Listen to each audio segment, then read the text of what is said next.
Who the Wild Things Are with Ryan McGuire. You gotta listen to your body. Oh my God, maybe, I could get out there, I could do this. Let's take a ride, find your wild side, real stories, see with your own eyes. It's so beautiful. I'm gonna have the best time out here. I was in tears. I was like, that's the best, man.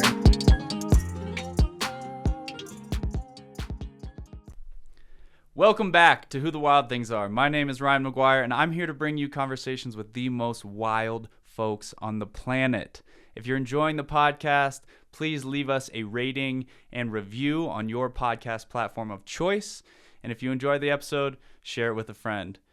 Appreciate you guys. Let's get it going.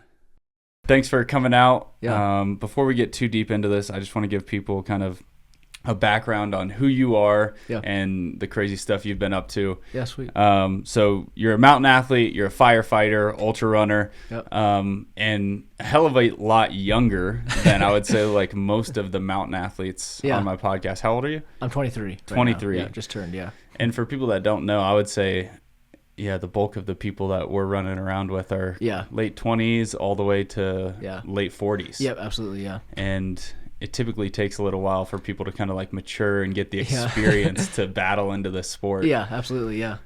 So I just want to kind of dive on in for your background. How did you, so early in life especially, get to this point where you were attempting these giant missions? Well, I grew up in Colorado. So I grew up in eastern Colorado in Elizabeth. I played sports in high school, ran track, football, basketball. I wrestled a little bit.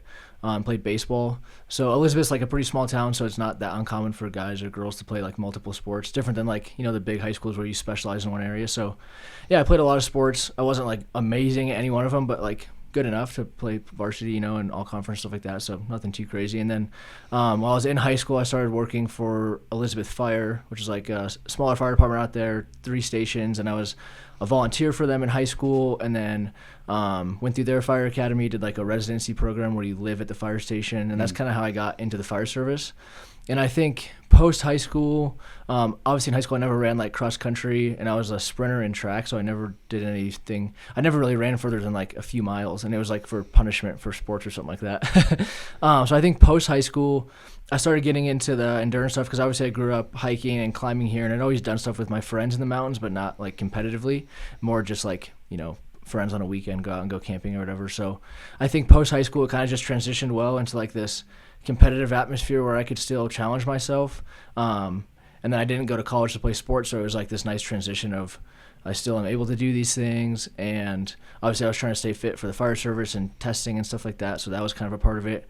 And then it was kind of just this transition into running, I guess, that I never would have thought coming in high school. I actually hated running in high school, but it was kind of just like this transition post high school where it allowed me to stay competitive and stay in shape, and then do these things outside that I really enjoy. So how did the ramp up in the running look? Like, was it gradual, or did you end up running a local race? So the reason I started running was for the 14er attempt, which obviously I'm sure we're going to talk about, but I set that goal. I initially found out about it in like early 2021, 2020 maybe, and I actually started running because of that. And I never had ran. My mom had ran like some 5Ks, and both my parents were triathletes, so I had ran with them. Yeah. But my first race was like my first official race was a 5K, and then other than that, before the 14ers, I'd never ran an official race. And it was all just like mostly unsanctioned, just like big mountain stuff. Like go out for a long time with a friend or by yourself or whatever, and do like a big effort. So I never really got into like competitive racing until more now, I would say. And it was always just like goal oriented of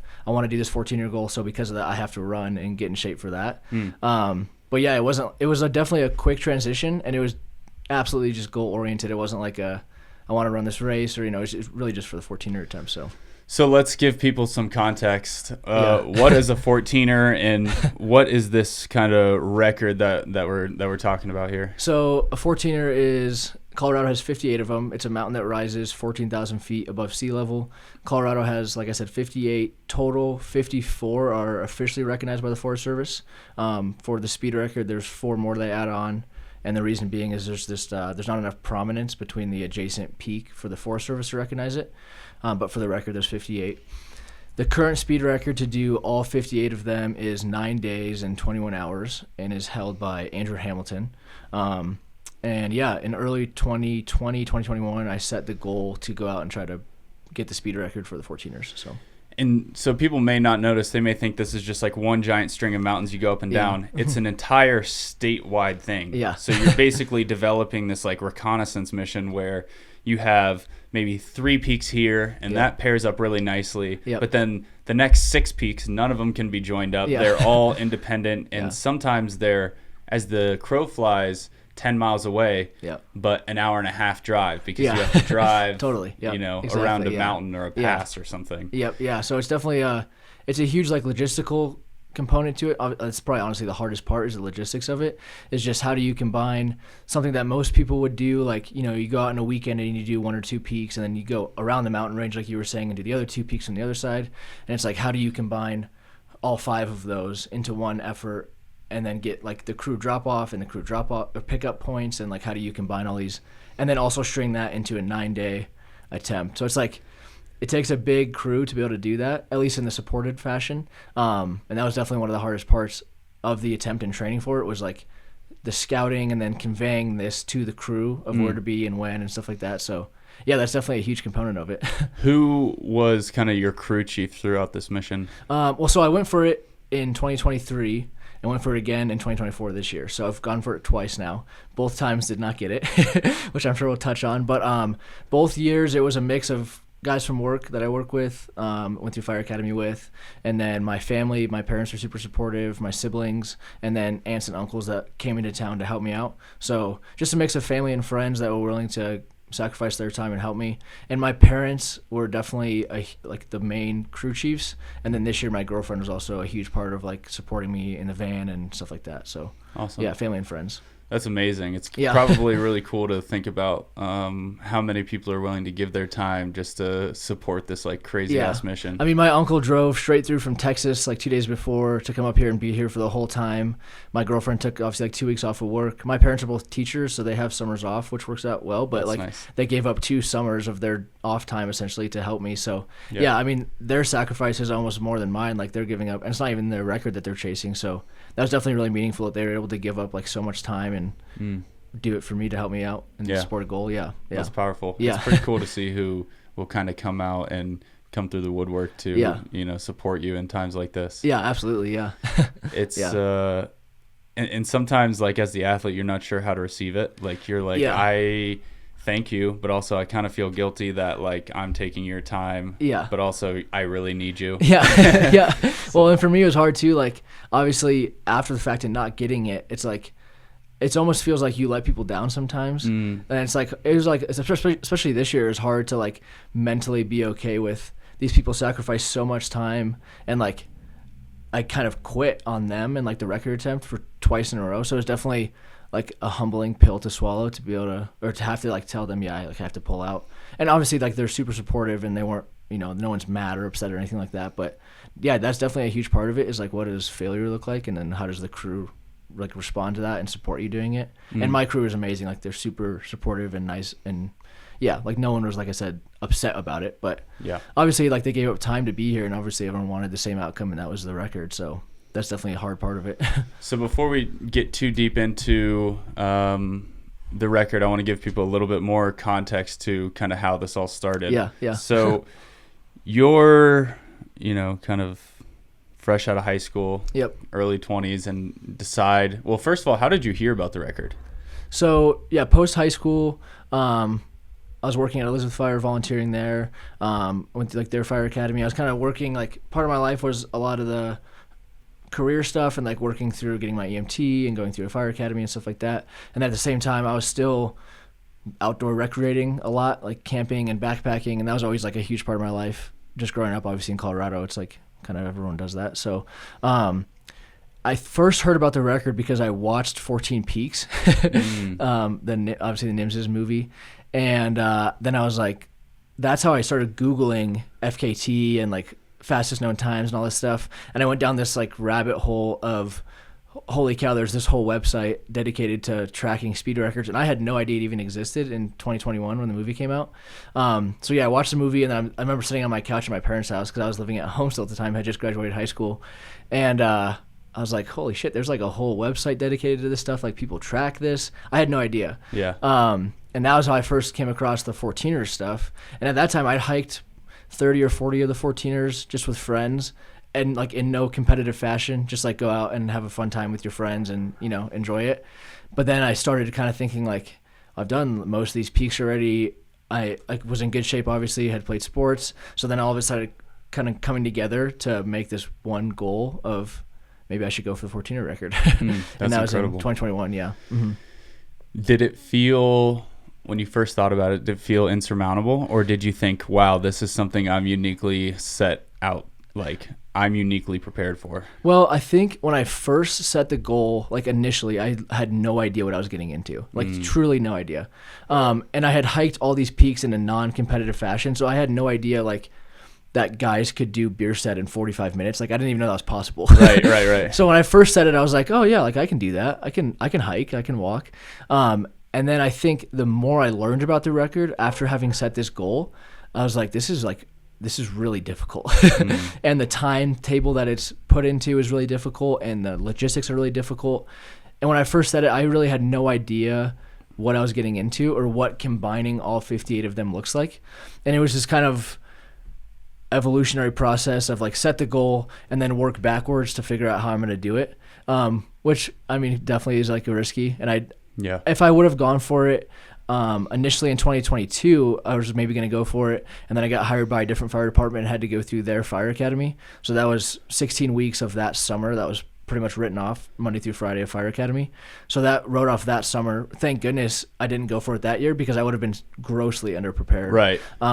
Just having not known what I was getting into or anything like that. So then the rest of the summer of 2022 and the beginning portion of 2023 was pretty much dedicated to me scouting, hiking, like training, learning these routes, and like I said, the logistics of it, and then conveying that to a crew to build out like a plan for the 14ers.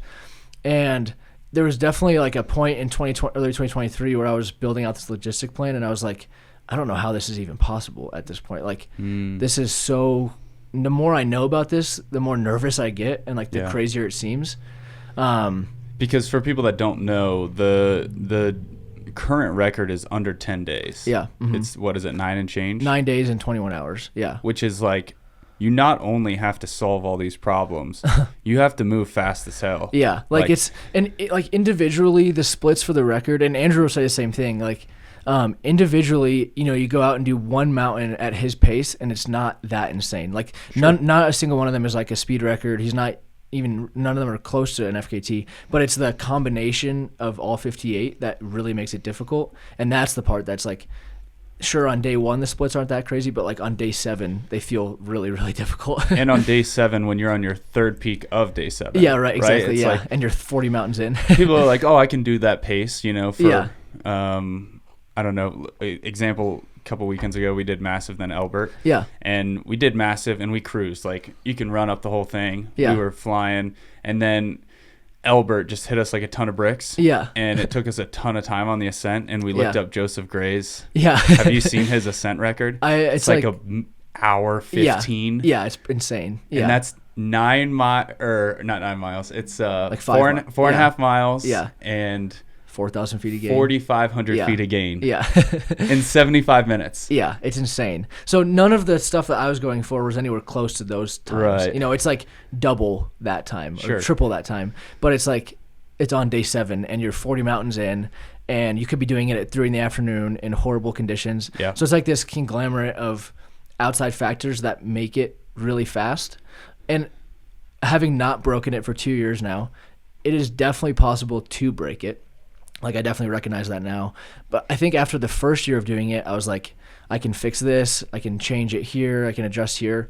And then I think after this year, part of me was like, did Andrew cheat? Like, how is this possible? Right. And I know he didn't. Like, we're pretty close, and he's a really good guy. I know he didn't cheat. But it's like, holy cow, this is really, really difficult. Very impressive. Yeah, exactly. Yeah. And I think, like, I have a whole different respect for the time now, having gone for it twice. And obviously, like, looking at it on paper, you know it's going to be really difficult. But then when you're actually out there and you're like 5 days in, it's extremely, like, it's just like, how the hell is this possible? Right. Yeah. So let's dive into the first year you attempted it. Yeah.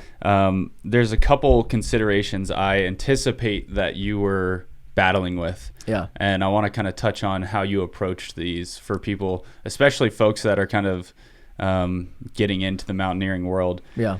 Two things that are more hard skills, technical skills. How did you handle the technicality of like the stage 5 or the class 5 14ers? And for people that don't know, Yeah. classes work from 1, 2, 3, 4, 5. 5 being a more technical route. Sometimes you would even use traditional climbing gear. Yep. But on a speed record, it's pretty hard to incorporate gear because obviously that's going to slow you down. So Yeah. you're doing a lot of free soloing, a lot of scrambling. Yep. How did you go about gaining the confidence on the more technical 14ers going into your first attempt? So I had done, before 2023, I had done probably 40 of the mountains at no particular pace.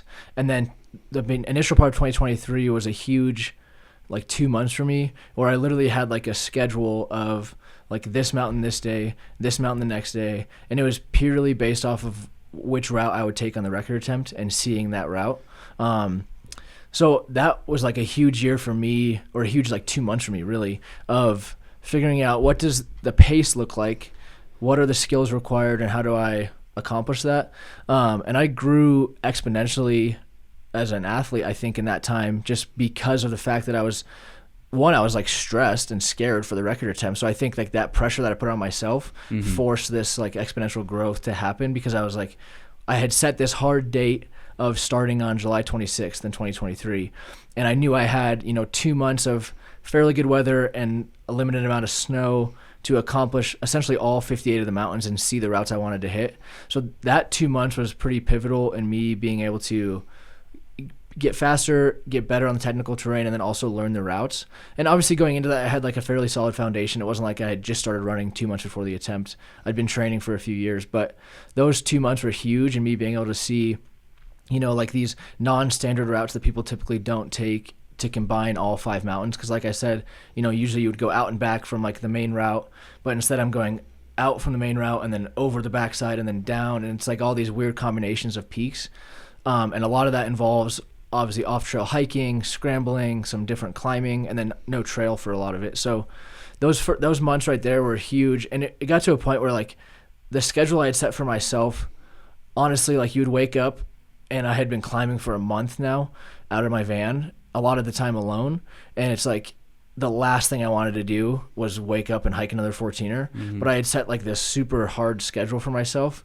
So there was points where I was like, if I do double the work today, I can have tomorrow off, because like it felt like a full-time job. Yeah. So instead of like, I was in the Elks one time scouting, and the Elks are obviously a more technical portion. They're outside Aspen, and that's a huge crux of the route that involves like some more technical climbing, and it's a really big push in the attempt. It's like a 24-hour push through the Elks. So I remember one point in scouting, I was supposed to do Pyramid one day, which is one of the mountains there, and then the Elk or the Bell is the next day. And instead I just went out and combined all of them so that I could have the next day off, because I was like just needed a break so bad. So yeah, it definitely felt like a full-time job for the initial part of 2023 in scouting and everything, which sort of like took away from the enjoyment a little bit. And that was the first time for me where I was like, this record is so insane that like you're taking away like the fun enjoyment part of it, and you're just exchanging it for like this full-time job feeling. And I remember I would walk by people that had hiked in and like were camping overnight, and I was like, you guys have it so good. Like I was so jealous of them that they had to like have a fire and spend the night, because I'm like trying to haul ass and get back to the van to eat and then sleep for 6 hours and go out again and do it. So that was like a huge portion for me where I learned a lot about pushing and like the process of training and what that looks like, and really doing something when you want to do nothing else besides do that.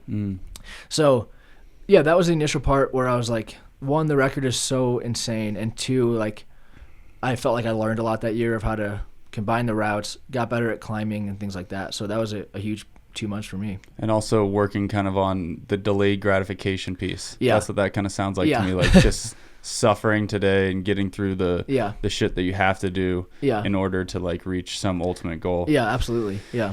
So as you gear up through the first attempt, Yeah. I really want to focus on this year's attempt, but just kind of give us a 1,000-foot overview of how it went the first time. And Yeah. I can imagine, if you watch a lot of like a Barkley Marathon documentary, you'll see people fail things many times before finally getting it. Or, I think in today's day and age, most of the races people see, it's like you go out and you get it. Yeah. But like these really stout records, like this is kind of the common timeline. Yeah. You try quite a few times, you hit your head against the wall for a couple years, and then finally it pops and kind of works out. Yeah. So yeah, talk to me about that first year. So 2023, I set July 26th, like in January, because you have to get train reservations for the Chicago Basin. You have to get reservations for Culebra, which is one of the private peaks in Colorado, the private peak in Colorado. And they all that stuff sells out fairly early. So it's sort of hard to manage like a weather window and also managing reservations because you have to do it all so early. So I had just set July 26th as like, I'm going to start then no matter what the weather looks like, and we're just going to go for it. So that was the date I had set, and it was later in the month so that I had more time beforehand to keep scouting and training because I knew I needed the time to finish scouting routes. So yeah, I got through all the training, scouted everything I wanted to see for the most part, and then July 26th came around, took the train to the Chicago Basin, and yeah, I mean, it went fairly well for the first couple days. I think starting, I felt really good, and like I'd been training really hard, and my legs were used to multiple days on end because that's what I was doing anyways. And I just don't think even now, like a lot of these Ironman athletes you see are in their 30s or even 40s sometimes that are like really, really good, or late 20s. And I think it's just because you have that 10 to 15 to 20 years of building this foundation of endurance. And I think it's different than like the NFL. Like 40 in the NFL is ancient, and, and those guys, they're all retired or injured or whatever. And I think in the endurance realm, it's like the opposite. You have all this time to build this huge base of endurance, and I just don't have that yet. And I think that was a huge part of it in 2023 as well as this year. And the attempt went well. I got like chased by a bear at one point, got stuck in a couple of lightning storms, which really sucked. Time out, we're not skipping over that. How did you get chased by a bear? I was on Pikes Peak, well, ironically enough, which is like a fairly low-key peak for as far as the attempt goes, coming up from the backside. Is this the bar trail or the Craig's? I went from Craig's. Yeah, cool. yeah. So going up Craig's, it was like, give people just tell them the mileage of what that is. It's super casual in your opinion, but it's like it's 13 and a half miles and about 4,800 feet of gain. Super chill. So that's like one of the mountains. It's a standalone peak, so you just go out and back on Craig's. It's fairly straightforward. But I had gone up at like 8 p.m. This huge storm had just rolled through, and you could see it. It was still like lightning all around, but luckily the peak was clear, so I got pretty lucky. I was going up, and I like had summited, and then it started sleeting horrible, like hail and a little bit of lightning, but nothing too crazy. So I was freezing cold. It's like midnight by now. Coming back down, and my time frame was about 4 hours for the peak. So I was like 2:15 up, and then I had an hour 45 to get down. And as I'm coming down, the top of the mountain is like it's a big boulder field. You kind of have to scramble through it and just kind of find your way. And I see eyes off in the distance, and I know it's not. Usually you can tell it's a mountain goat or a sheep because they have like multiple of them. Like there's 30 sets of eyes. Yeah. And this one was just two eyes. So I was like, oh, that's weird. And then my headlamp was like reflecting off the sleet like brights do in a snowstorm. So you couldn't really see very well, but I could make out that it was a bear of some kind. I couldn't really tell how big. So I started walking the other way because obviously, like as you see a bear, and then it starts following me, which is super weird. Usually black bears in Colorado are pretty timid, and like they're really actually pretty nice animals. Like they don't really mess with you. They just get in trash and stuff like that. But this one kept following me, which I thought was super weird. So I started moving a little faster across these rocks, and they're all wet because it's been sleeting. So I'm like slipping, trying to use my poles to like get down, try to get away from this animal that's still following me. And it's getting like a little closer, probably maybe 50 yards, 60 yards away from me, like enough where you can make it out that it's definitely like a pretty decent sized black bear. And then after probably what felt like forever, but probably like 3 minutes of trying to get away from it, I look over and there's two little cubs underneath this massive like boulder. And I'm also at like 13.5 right now, which is a really weird place for a black bear to hang out. So yeah, I look over and there's two cubs. So this is like obviously the mama bear that she's pissed that I'm running towards her cubs, having not known it. And this is pretty much the most dangerous situation for a black bear. Yeah. Mama, I mean, this is the worst. And it's in like a sleeting storm, and I'm alone at 13.5, and I've been going for 4 days at this point. So it's like, yeah, pretty crappy situation to be in. So I keep going. She makes it to the cubs, and then she kind of stands on her back legs and just kind of watches me and makes sure I keep running away. So I make it to the road on Pikes Peak because I was way off course by this point because she was standing like right on the trail where I was supposed to go. So I end up walking down the road till I get back to the trail. I'm actually running at this point because I'm shitting my pants. So I'm running down the road. It's still sleeting, and I keep looking back with my headlamp, and I can see her eyes still reflecting, but getting further away. And at one point, I'm running down the road, and I turn around, and I had just passed a speed limit sign. But as I turned around, it reflected off the speed limit sign and scared the crap out of me because I looked back, and there's this massive reflection. And I remember like having my heart drop, and there's just a speed limit sign. So kept running, made it down, and I ended up being like 5.5 hours down Pikes Peak because I had ran like a mile and a half off course to get away from this bear. But yeah, that definitely was a little frightening. The funny thing is, like, when you're tired and it's late at night and you're sleep deprived and food deprived, everything's a bear. Yeah. It's like that time of night where everything becomes scary. A bear. Yeah. This was an actual bear. Yeah. It was actually a bear. Yeah. So I made it down, and then I remember in the comment section on the 14er's website this year, someone commented like, Drew beat his time last year on Pikes Peak. And they were like, you have no idea why. Like, it wasn't like I was hiking that much faster. I just didn't get chased by a bear this year. So count your blessings. Yeah. So yeah, that was on day 4 of the attempt last year. Day 5, I remember on Princeton, I got stuck in like a really bad lightning storm. Ended up doing Princeton out and back in like 2:15, which for me is pretty fast, and for the record attempt is pretty fast because I was terrified. It was like arcing. So dive into that a bit because I don't think people that aren't on big mountains understand the lightning thing. This isn't like it's a thunderstorm at your house. Yeah. This is a different thing. Yeah. So, I mean, most people do 14ers and start at like 3, 4, 5, 6 a.m., whatever. So you're off the mountain by noon. Yep. Is like a pretty safe practice, which I would love to do that. But for the 14er attempt, you kind of just go all day into the afternoon, into the night. So you're put in these positions where you're in a high risk for thunderstorms in the afternoon in Colorado. And yeah, the weather looked horrible for that day. So we kind of were expecting it, but we get to the base of Princeton, and then you can ATV up the road for a little while. So as we're going up, it's raining, and like the whole crew's a mess. My mom's a mess because like we're looking at them. You can see the mountain from the trailhead, the whole summit, and there's just like lightning every 2 seconds. Like because it's the highest point. Yeah, I mean, it's everywhere. There's a huge thunderstorm over it, and I'm like, well, at that point. In 2023, I was barely ahead of pace, so I was like, I can't afford to just sit here and wait it out. So yeah, I ended up starting to hike and make it like halfway up, and it's really not getting any better. And then there's cloud to ground lightning. Like a lot of times you can have lightning that just arcs across the clouds, and then you still get thunder, which isn't as dangerous, but this was like striking at what I thought was the ground, or at least coming towards the ground pretty often. Like you see the lightning and thunder pretty much right away.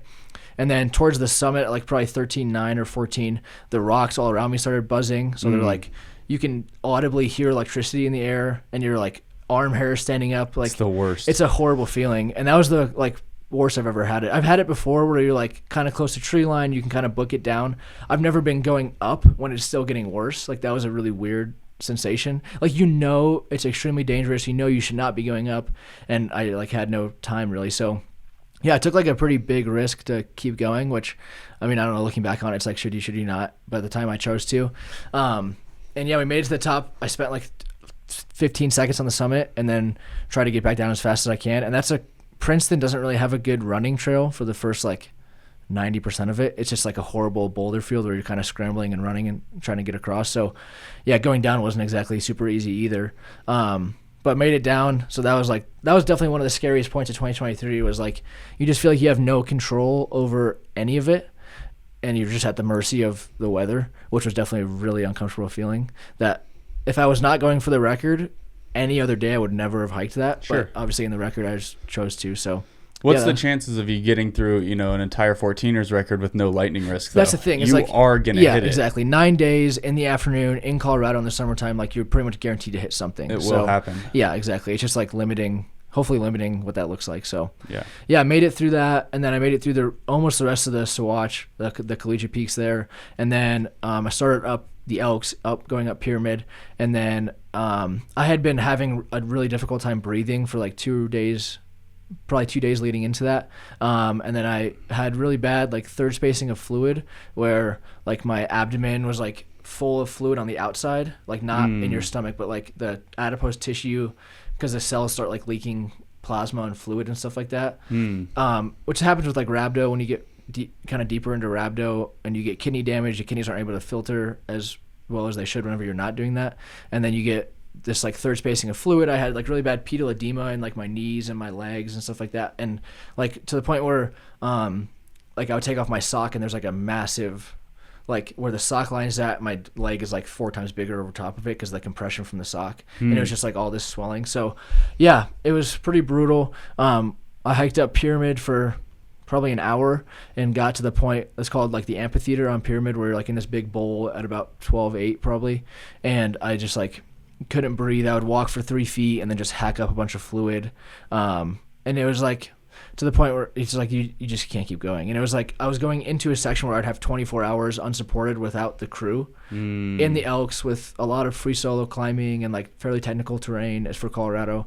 And I just knew that there wasn't a shot. It was either like I hike out now, or I felt like I would keep going and either fall or not be able to hike at a certain point, and it would be way out in the backcountry and like have no other way to get out. So yeah, that's the difficult thing is like if you're going into a big solo, you don't really have the ability to self-rescue. Yeah. And it's like something small now becomes life-altering. Yeah, exactly. Like a bad ankle or, you know, blowing out even a shoe. Yeah, totally. Right? Like that kind of stuff that is normally a small deal. If you've got a buddy with you, it's like, hey, let's problem solve. Like, I'm still here. Yeah. Like when you're at that point, and that broken. And I had like not slept at all really, and it came off a horrible night before that in the rain. So yeah, it was like, I think 2023 there was like a couple of things that like went wrong that I could have fixed.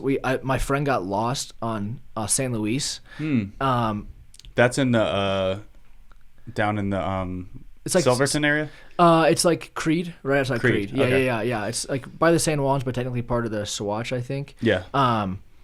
Or the Sangre Cristo, sorry. Yeah.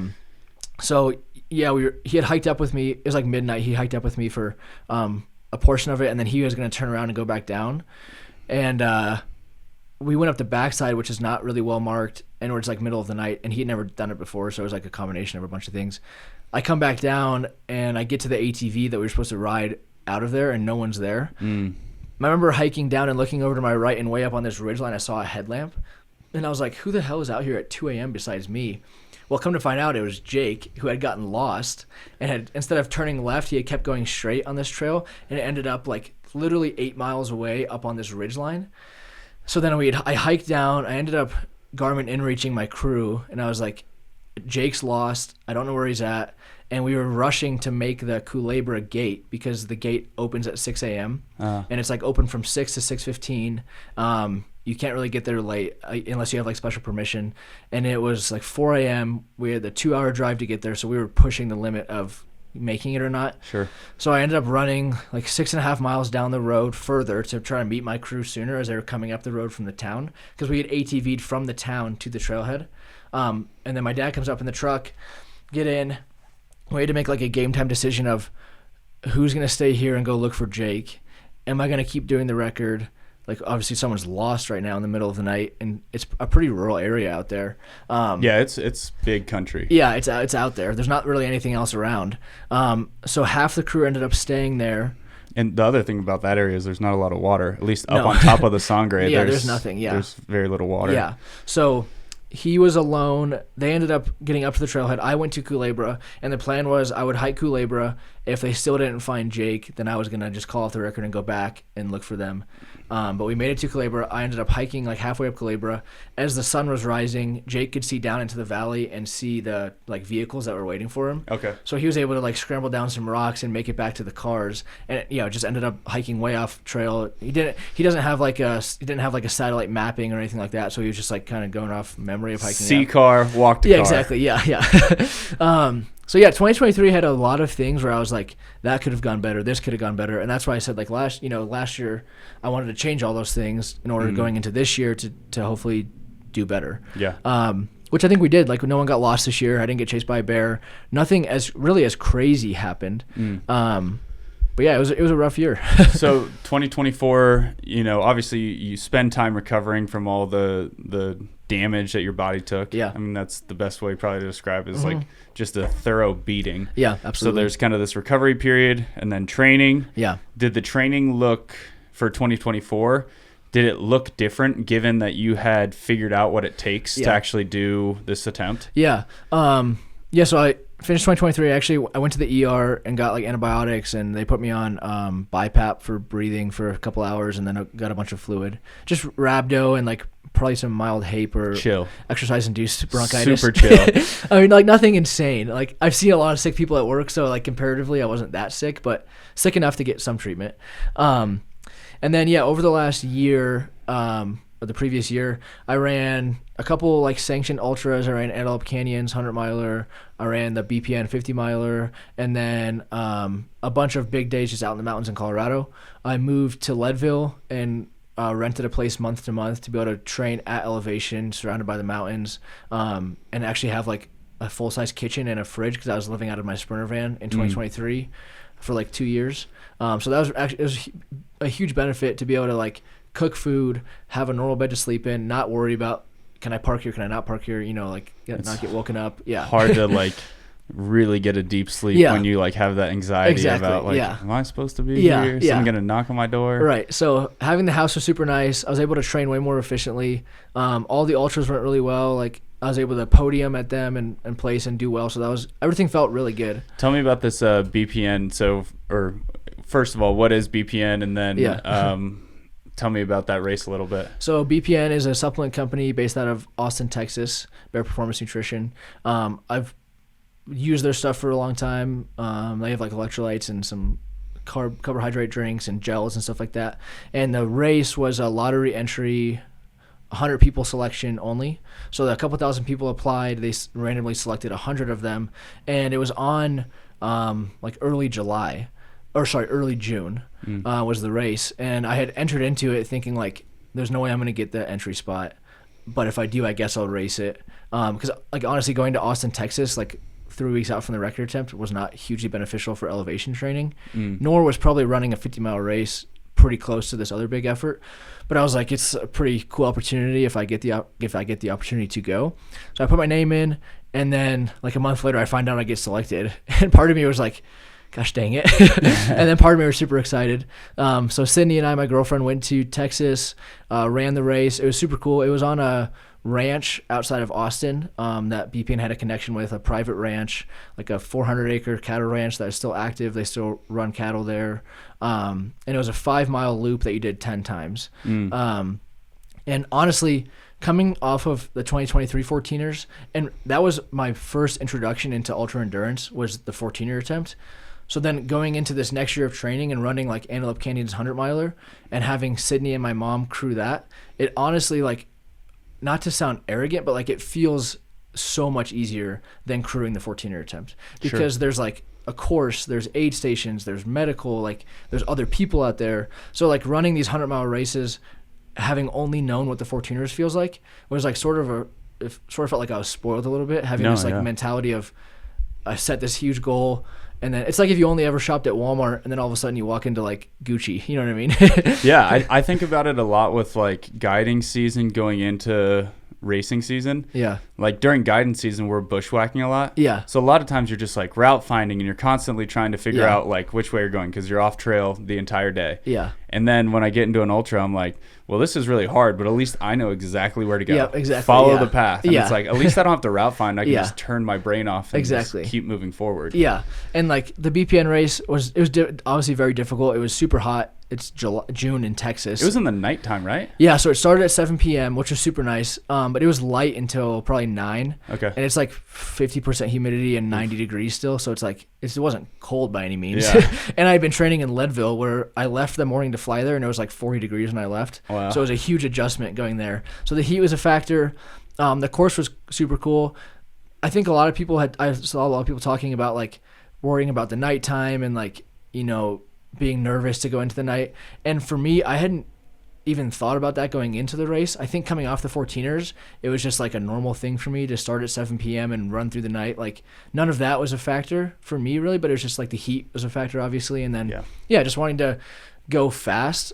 Like none of the 14er attempt is really individually fast, but for the BPN race, my goal was like, I wanted to obviously place. So yeah, I ran like 8-minute miles, which for me for 50 miles is pretty fast. And I never do that in the 14er attempt. So that was the hardest part, was like, what does actually racing look like versus power hiking essentially, or walking. So yeah, it was a really fun race. I got connected with a lot of the BPN folks, which was a really cool opportunity. I got to run with Nick, their CEO, for 5 miles, which was really cool for me. Yeah, so it was just a cool race. I've had connection with BPN for a long time. When Nick ran the Leadville 100 in 2021, he like had fallen at mile 50 or something like that, and I was working it as a paramedic and had like taped up his hand. And then I obviously met him again at this BPN race, and we had that connection. So that was cool. You're like, hey, dude, I taped up yeah, your hand. He totally remembered it, which was cool. So that was like a cool connection. And Sweet. they ended up helping me out with the 14er attempt and providing a bunch of supplements and apparel and gear and stuff like that. So it was a really cool connection for me.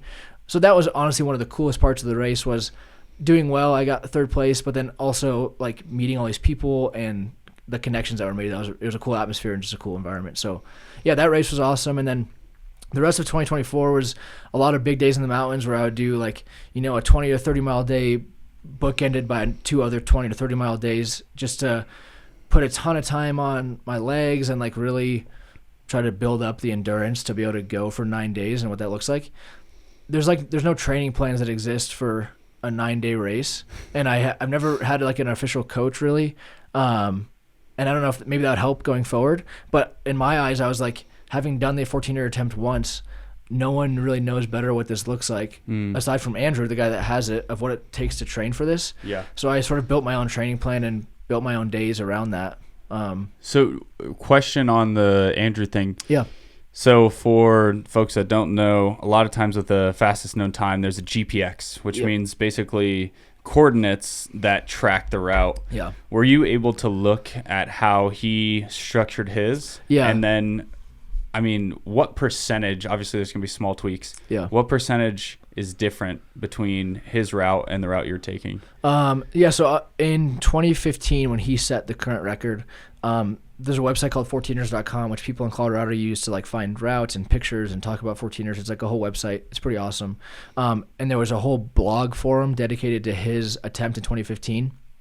And there's like 150 pages with 50 posts each in that blog forum. So there's like a ton of conversation about routes, about him, about, just everything people talk about. So I spent hours like scouring that blog essentially. And then he has a website that I was able to find and look up that too.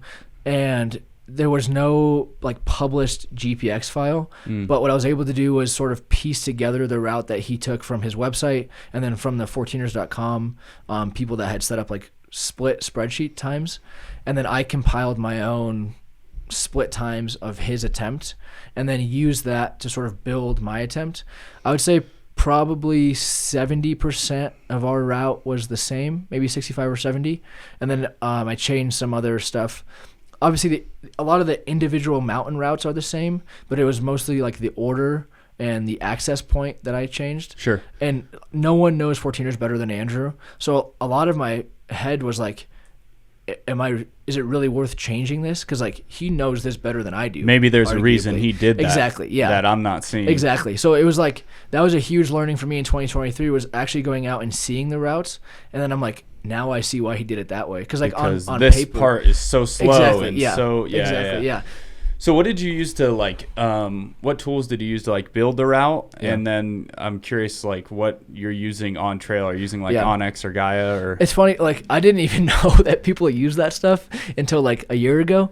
I built the course on Google Maps essentially, and Google Maps had like a lot of the trailheads and the points that my crew could access. Sure. So that was useful for them. Driving directions. Yeah, exactly. That was the biggest part for them, was Google Maps. And then for me, I just have a Garmin and Garmin Explorer, so I was using that a lot. And how I did it was all my training routes, I had those saved on my Garmin Explorer.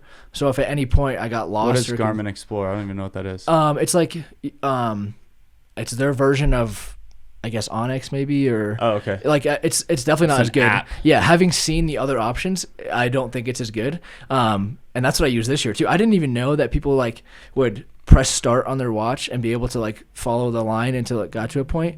I was just going off of what I had seen, in training, and then just visual memorization of that, and then doing that again, which if I go for it again ever one day, I'll probably build out a better GPX file. Gotcha. But yeah, so I was using Garmin Explorer. It's just like syncs with all your other Garmin devices, like your InReach or your watch or whatever, and then it saves your routes, and then you can set waypoints, you can navigate on there if you need to, all without cell service. It's definitely a little outdated compared to the other stuff that's out there, having known that now. But yeah, that's what I did. So there was no official GPX file that I could I know guys that run like the Leadville race series or whatever, you can download the whole GPX file, and then when you start the race, you can just press start and you just follow the map. I didn't really have any of that because one, there's no GPX file that exists for the whole 14er attempt. You'd have to kind of piece it together. Right. And then two, I didn't really know how to do a lot of that stuff. So I was kind of just going off what I remember, but it ended up working out. There was no point where I was like, where the hell do I go now? Because I've seen all of them, and I've done all the routes now multiple times. So I feel pretty comfortable with the 14er routes. But I think it'd be helpful for the crew and for me, like at 2 a.m, and if it's raining or stuff like that, it would be nice to have that option to be able to build out this course. And I think it probably makes it a little cleaner. Yeah. But yeah, I was just using all Garmin stuff for the whole time. Where did you start the 2024? Like, what was the first group of peaks? So pretty much this, I'd say the only way to probably start realistically is in the Chicago Basin, which is in Durango, Colorado. You have to take a train, or you can hike a bunch of miles to get there. So beautiful out there. Yeah, it's amazing. And the San Juans are pretty unreal. So the day before the record attempt, so this year I started on July 5th was my start date. Okay. And I pushed it up because I had already seen all the peaks. I didn't need to scout anything. And the best weather window in Colorado is like usually post snowmelt, where you have like mostly dry trails, and then pre-monsoon season, where usually like middle of July is when like you get more frequent afternoon thunderstorms. Not to say that early July you don't, but just the odds are typically a little better. Yeah, so you get a little more gnarly storms later in July. Exactly, yeah, and like the frequency increases, and so my goal was to hopefully miss more of those. So July 5th, start date. July 4th, me and a portion of my crew take the train into the Chicago Basin, hike in for 6 miles to the camping area, and then we spend the afternoon that night camping there. And then the morning of July 5th, wake up at about 3:30, and then hike up to 11,000 feet. One of the rules for the record attempt is you have to ascend at least 3,000 feet of elevation per peak, unless there's a saddle that conjoins the two. So like Bierstedt and Evans, you can do that without having to go all the way back down. On the Sawtooth. Exactly. But you have to start at 11,000 feet on Guanella Pass. Right. So like the trailhead's actually at because the beards that you would only get like 25 of her? Exactly, yeah. Oh. Yeah. So okay, so now that makes sense to me. Yeah, exactly, yeah. So like in the Chicago 3K Basin. total. Exactly. Got it. Yeah. So in the Chicago Basin, I walked up to like 11,050 or something like that, and then hung out there. And then at 4:30 is when I started the attempt. And you have to hit all 4 of the Chicago Basin peaks. So I did Windham, Sunlight, North Eolis, and Eolis. And then you have to run back down and make it to the train stop at Needleton by about 10:30 or 10:45. Only one train runs a day that goes from Durango to Silverton and stops at that spot. So the goal was like, I don't want to spend 3 hours there waiting for the train because then you're just wasting time. But I also obviously don't want to miss the train. So it's like this balancing act of knowing exactly how fast you can go and then exactly how much time you have to get to the train. And I remember like the first day going up Eolis, looking at my watch, I was like, holy shit, I'm not going to make the train. Right. And it's like pretty stressful. That was honestly one of the biggest stresses for me going into 2024 was the train. So yeah, I ended up making the train, got there with plenty of time, and I definitely pushed a little too hard to make it, but I just, you get like anxious. My mind goes to, since it's a supported attempt, you can have outside help in whatever fashion that looks like. Yeah. I'm having Pops hop on the train. Yeah. Maybe have a little like cardiac arrest or Yeah. something. Yeah. He kind of slows the trains once Exactly, down. yeah. You come flying through the doors and he's like, oh, I'm feeling better. Exactly. And then Yeah. train takes off. My dad, he had carried into the Chicago Basin, for bears or whatever. And I was like, Dad, how do you feel about a felony and holding up a train? Pulls out a gun. Yeah, exactly. So we had joked about that. But I ended up making the train just fine. And then the rest of the day went off okay. I think going into 2024, backing up a little bit, that was the first time where I actually felt excited. I think a lot of 2023, I was just nervous and anxious and scared and just so much uneasiness going into the attempt. And I think 2024 was the first year where I felt actually excited to climb and good about my preparation, and the crew had seen everything now at this point really well. I remember like the night before I was like excited. I ate a bunch of food. Like it was going really well. Yeah, I felt good about the attempt this year. Yeah, you had a whole nother year to prepare and visualize. I'm sure you were running through all these different routes 100 times in your head, laying in bed every night thinking about it. My girlfriend can definitely vouch for that. Like there was points over the last year where like I would literally not be able to sleep at night because I'm just like almost like stressed, like trying to remember a route. And then I can't remember this exact turn, and then I'm like looking at pictures of it, and then I'm like, oh, I remember that now. Like almost like you're studying for a test the night before, and you're super stressed about it, trying to like go over formulas or whatever. That's how I felt going into the 14er attempt, was like needing to know every single detail. And that's why I think like having a better GPS system would probably be a little beneficial because it would take a lot of that off my plate. Yeah. So yeah, if I ever do it again, I'll definitely do that. But so the first day of 2024. You catch the train, and talk to us through the first couple days. Where do you move? So after you get done there, where do you move? So take the train, go to Silverton. So for people that don't know, you're in the southwest corner of Colorado to start, which is kind of the more beautiful but gnarly terrain. Yeah, definitely rugged. It's a lot more remote. Like you'll have cities that are, as the crow flies, 6 miles apart, but they're actually like 5 hours by car because there's no roads to get them other than go all the way out and around. So yeah, the San Juans are sweet. Got to the train, takes you out to Silverton, and then I got on an ATV, went up and over a mountain pass to another vehicle that was waiting for me on the other side, got in the vehicle that drove me to another trailhead, and then started this next group of peaks in the San Juans. And I was supposed to have one of my battalion chiefs from work was meeting me at that trailhead, and my mom had told him like, we'll be there between 12:30 and 1 o'clock. So he was waiting there, and at like 1:01 or 1:02, we pull into the trailhead and see him in a Sprinter van leaving because there's no cell service, so he thought he missed us. So he's like freaking out. So we ended up passing him, and I was like, oh shit, whatever. So I just ended up hiking alone for the first like 6 hours of that section, and then I was coming down the backside of Mount Wilson, and I see some random guy hiking up the backside. That's hilarious. And I was like, Glenn. He's like, Drew. So he ended up catching me going up the backside. But yeah, I finished those peaks, hiked Sneffels through the night, and then the first couple days went out pretty good actually. Did not lose anybody on San Luis Peak this year, so that was good. That's positive. It was the same as last year where I had come down on Compadre, and that's the group of peaks before I go to Mount Sneffels, and it's this whole time crunch of, am I going to make the Culebra gate by 6 a.m.?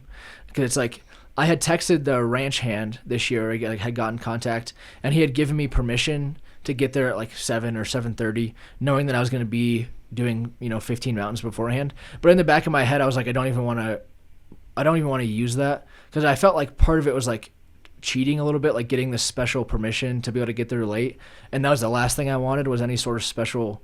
Like I just wanted to be some normal guy that has to get there like everybody else does. And I didn't want some like asterisk next to the record attempt of, well, he did it, but he got special permission from Culebra to get there late. And like, how do you do that? Not everyone else has that. Especially if you beat it by 2 hours. Exactly. And people are like, oh, well, he had the 2 hours at Culebra. Yeah, exactly. So annoying. My whole goal was like get there at 6 a.m. like everybody else, knowing that I probably could get there later if I really needed to, but that was what last resort. So I was pretty stressed coming down on Compadre because it was going to be kind of tight with having to go to San Luis, hike that one, and then still get to the gate. But we ended up making it. I got actually a couple hours of sleep going into Culebra, so that was nice.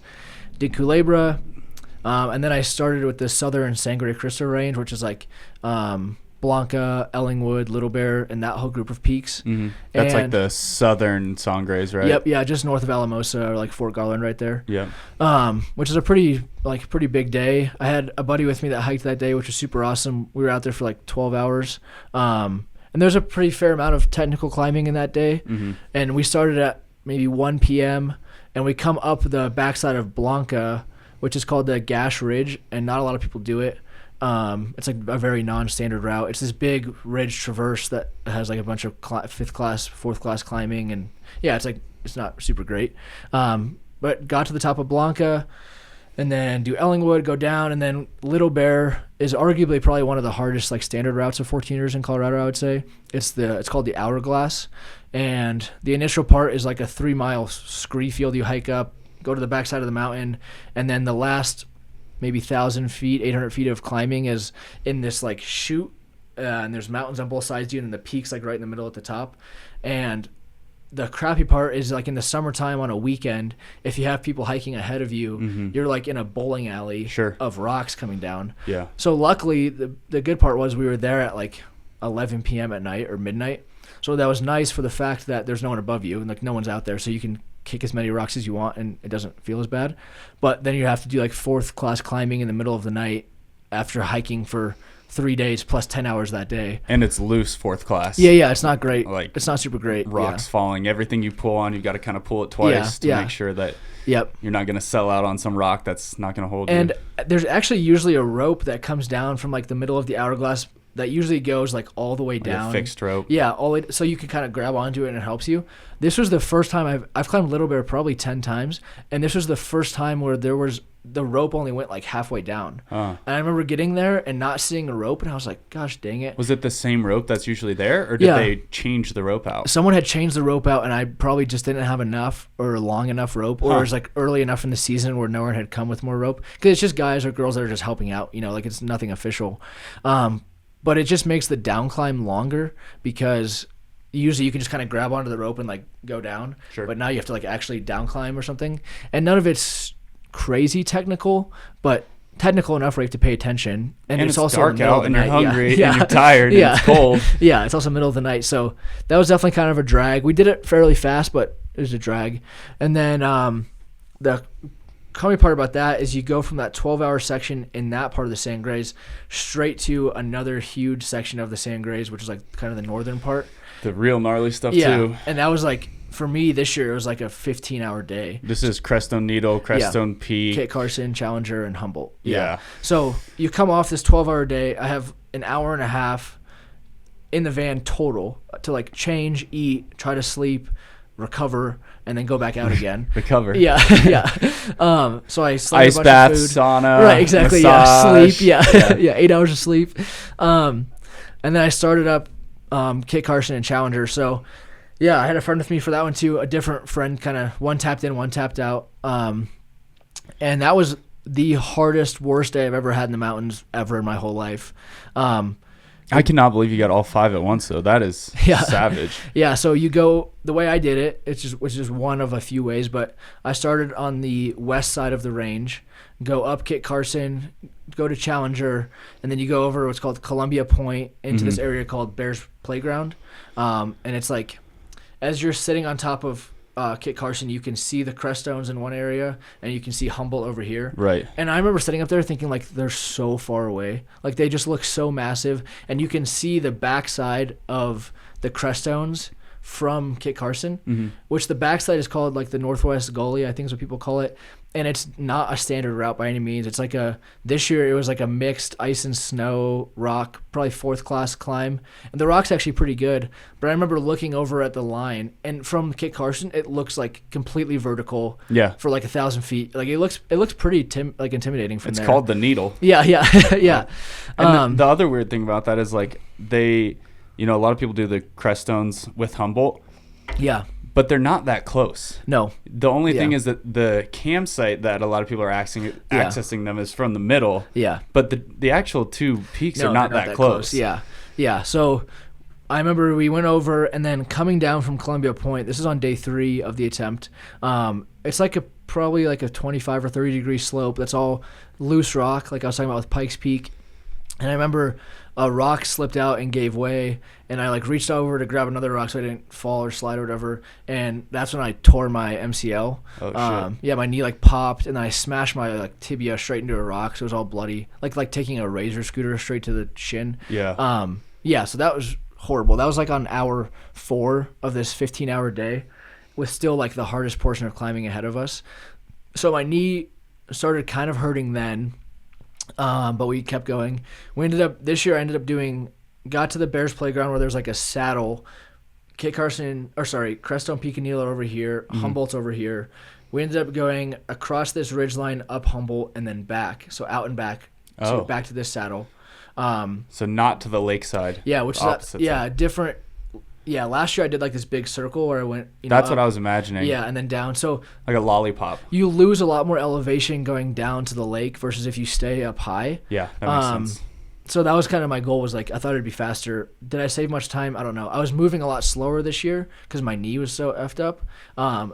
I think if I was hiking at the same pace as last year, it would have been faster. Gotcha. But it ended up taking longer this year just because I think the pace we were hiking at. Yeah, it's not really apples to apples, though. Exactly, yeah.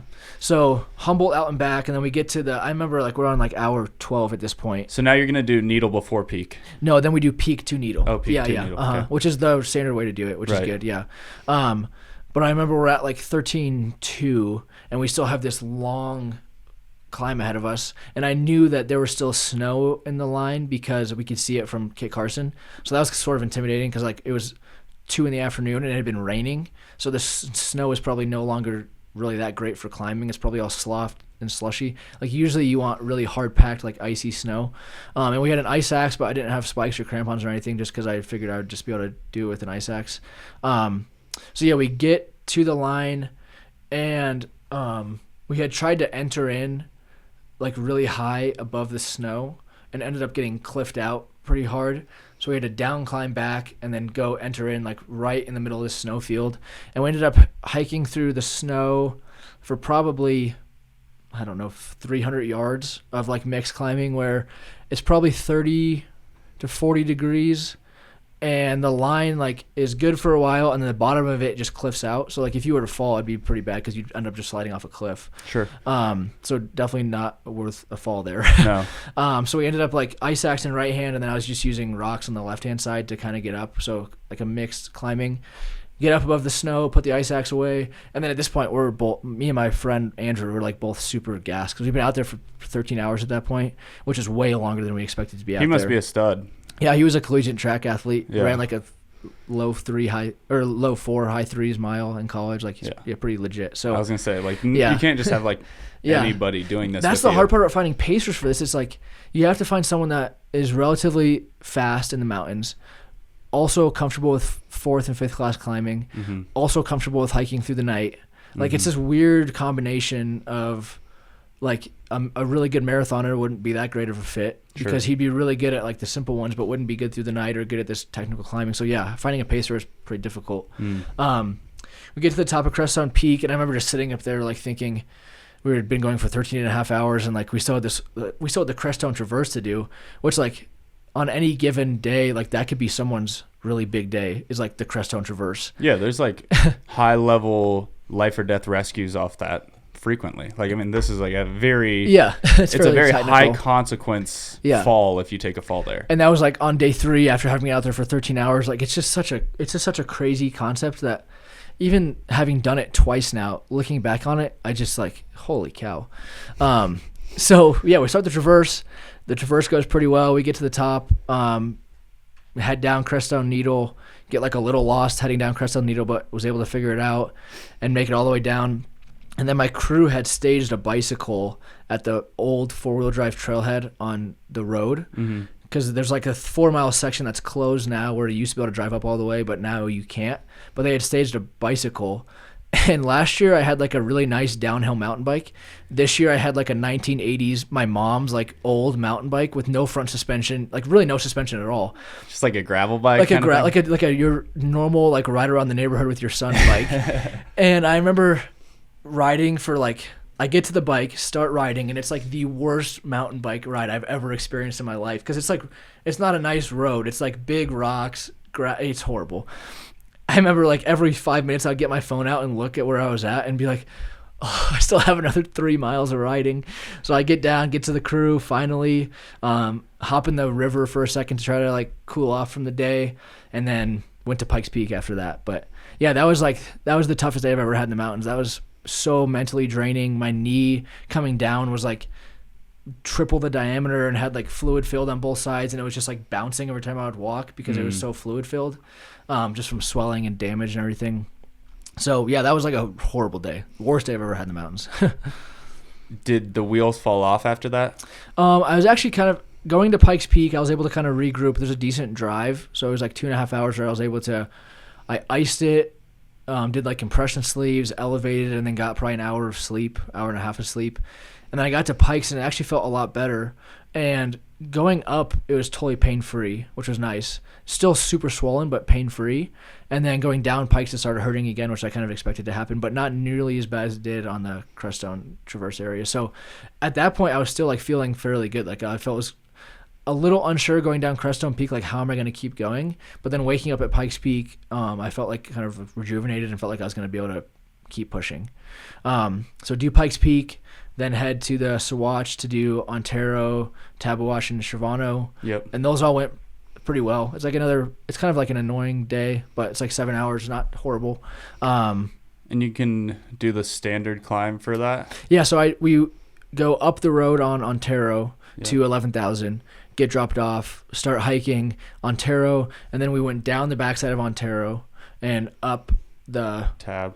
Yeah, like a front side or back side, whatever you want to call it, of like the saddle between Shivano and Tabawash. Yeah. So there's like a really steep scree gully that you go up. Yeah. And people usually use it for Nolan's 14er's, which is like, you combine all the, if people don't know, it's like you combine all the Saguache range in one push, and the goal is 60 hours. Anyway, so a lot of that route that I use for the 14er attempt is actually a lot of Nolan's 14er's route, just kind of pieced together. So we ended up going up that. And the day was actually fairly normal. And my knee was hurting pretty bad coming down Shivano. And it was like obviously pretty concerning. Get down Shivano, go to Princeton, which is the halfway point of the whole attempt. And, my breathing at this point had gotten pretty bad. Like when I first would start hiking after waking up, for the first probably 30 minutes, it was like I'd have to go at like a 40-minute per mile pace, uphill obviously, but like I would hike with the poles for 5 minutes and then just keel over and hack up a bunch of mucus and fluid and like wheeze for a second and then keep going, like coughing to the point where your eyes are watering, like aggressive coughing, like headache coughing. So I knew it was kind of getting bad to that point, but I ended up making it to Princeton. I had an albuterol inhaler that I was using that I think helped a little bit. I made it up Princeton, down Princeton, and coming down Princeton, I felt amazing. And I think the albuterol had kind of kicked in. I had a little bit of a rest.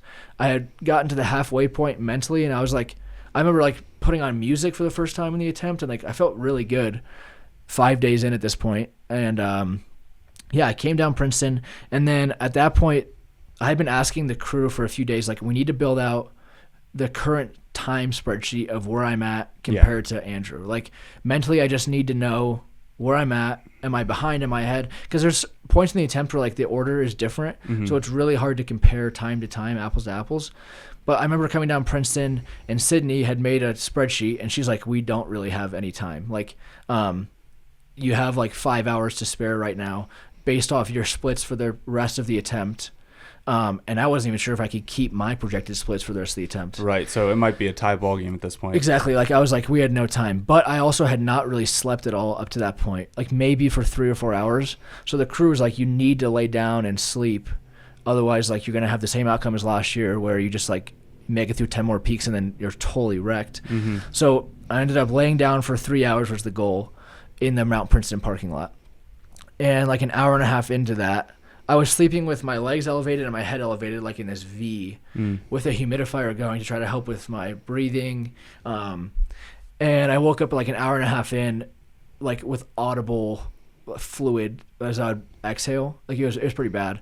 To the point where like if I walked in on a patient that was breathing like that, it would be like an emergent return to the hospital. Like they'd probably get a bunch of meds from us. Like I would recognize them as pretty sick. So I heard that on myself, and my Andrew, who's also a paramedic, the guy I was hiking with earlier, he was in the van, and we both knew it was like pretty bad. My oxygen sats were pretty low, like in the 80s. So yeah, it was like I was in a pretty rough way. But wake up halfway through the nap, and I was like, I can't sleep. Like I couldn't sleep because I couldn't breathe because I'm laying down, and the fluid, like usually as you lay down, as you're standing up, the fluid kind of goes to the base of the lungs and doesn't coat as much. And then you lay down flat, and it's able to coat more surface area of the lungs. So then it happens a lot with our patients. Like they have, like positional dyspnea, like positional shortness of breath. So as I sit up, it would get better. So I stand up at like 12:30 at night or 12:30 in the morning, however you want to call it, to start hiking up Yale. And my knee was like the size of 2 softballs at this point, because it had just, I think laying down caused like all my body was finally like, here's everything that is wrong with you all at once. Yeah. Like it finally caught up with this rest I had taken. So I woke up at Mount Yale, the trailhead, after an hour and a half instead of 3 hours. And yeah, it was brutal. Like my hands were swollen, my knee was swollen, I couldn't breathe.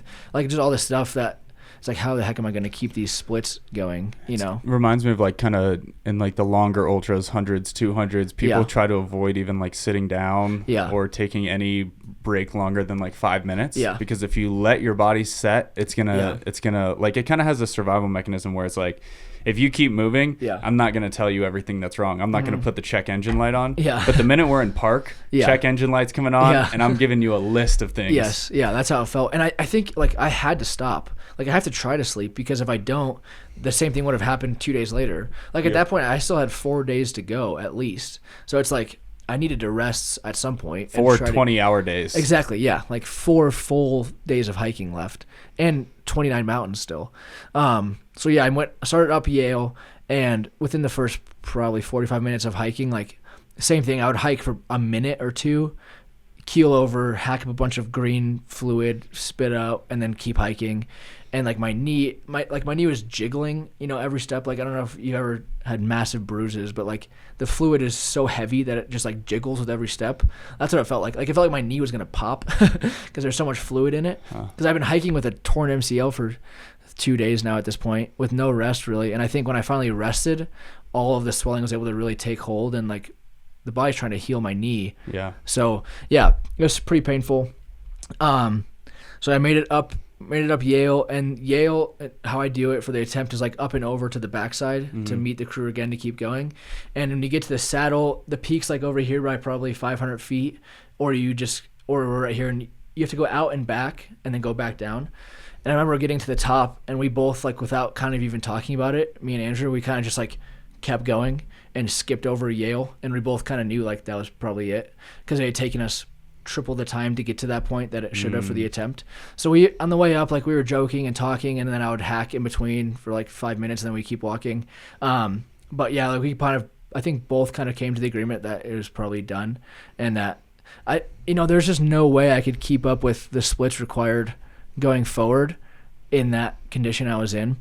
So yeah, we ended up skipping over Yale, hiked for like 5 more minutes, and then Andrew Hamilton, the guy that currently has the record, at 3 a.m, texts me, and he's like, "Hey, I think you skipped over the summit of Yale. Don't forget to hit it. I don't want you to get in trouble for not hitting a peak." Like super nice. Yeah. Wow. And him and his wife were currently going for the mixed gender record as he's texting me. And they got it. Yeah. So he's like in the middle of his own ordeal on like day 7, and he's still texting me, looking at my tracker, like in a really nice way, wanting to help me out. So that was pretty powerful. Yeah. But I remember we texted back and forth for a while, and he was like, "We're in the boo-boo bus getting fixed up," which like was their PT. Like we texted for a little while, so that was pretty nice. But yeah, it was pretty impressive. Like he texted me at literally 3 a.m. to tell me like, "Hey, don't forget," kind of thing. So that was cool. But yeah, we ended up going up Yale, skipped over the top, and at that point we kind of knew it was over. But in order to get down, we had to still go down the backside and meet the crew. And the backside of Yale is called Airplane Gully. And like in the 50s, there was a military plane that crashed into the side of Mount Yale, and they never recovered the wreckage. So now how you get down the correct way on the backside is you follow the airplane parts down this gully, and it's like, wing here, fuselage there, engine part here, and you kind of just go down, and you keep seeing more and more pieces as you go down. So yeah, like 3 a.m, we kind of just took our time. We were kind of like joking around, and we saw like 400 mountain goats running around above us, so it was kind of cool. Hike down, and then you get to the ridge, and the crew is already down there, and I could see the fire they had made, and they were hanging out like a couple miles away. So yeah, it was kind of like, it was peaceful, I guess, in a way, but also obviously I was pretty bummed.